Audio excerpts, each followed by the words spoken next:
Good morning. Good Monday morning to you. A little rainy here in Tennessee this morning. So, man, coming off an excellent weekend in St. Louis. Busy weekend. Drove back Saturday night. Got home 3:30. Slept for 4 hours.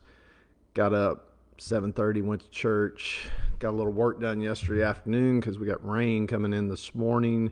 So, but busy but good. I love being busy, man. There's nothing that gives me more excitement and energy than great stuff to do. So, man, I'm starting a new series for the next few weeks with my coaching group that I do on a weekly basis online, and we're talking about creating magical moments. I was watching the Masters yesterday for a little bit, and man, there's so many magical moments in sports, in business, in people's personal lives that have happened throughout our history that is documented.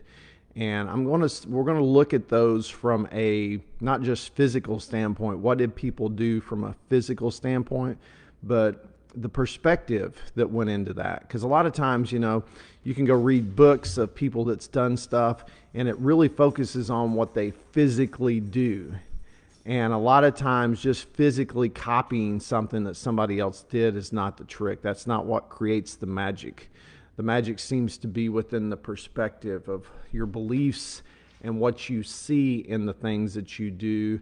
And that seems to be the important part. So I'm going to start with some of John Wooden's stuff. He had what he called the pyramid of success, and had many different elements in there. And I'm going to be discussing and going over a lot of those from a perspective standpoint, not just the physical element of it, because I believe that's where you make that connection within the world that we live that creates the magical moments. I believe there's a lot of lessons to be learned there.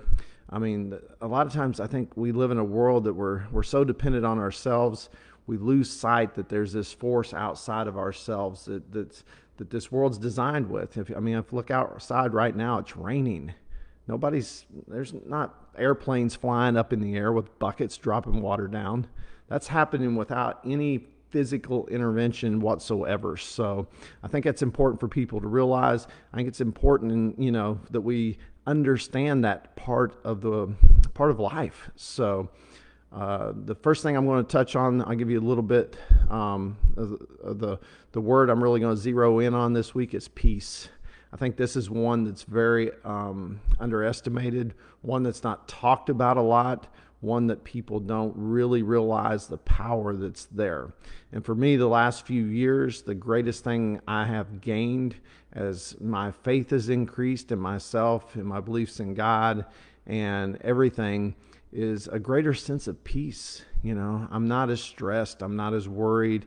And it seems like the greater that gets, the more that grows, the more blessings and the easier things get to achieve in life. I've had more blessings in the last few years than in total than I probably had in my entire life. It's just been really interesting how as this peace grows, how all those blessings and things, man, it's an exciting time when you start to experience that. And I was working on some stuff for my coaching session tonight, and I had the Masters playing in the background. They were interviewing the guy who won, and he was talking about how nervous he was, and his stomach's been upset, and they said, how's that affecting your game? He goes, man, when I get on the course, that's when everything's good. He goes, there's just a sense of peace when I'm actually playing. And I thought that was important. I think for a lot of athletes,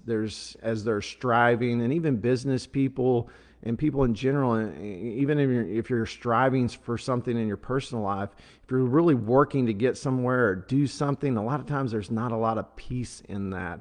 And until we have done enough, and there is a sense of peace, there's a sense of confidence.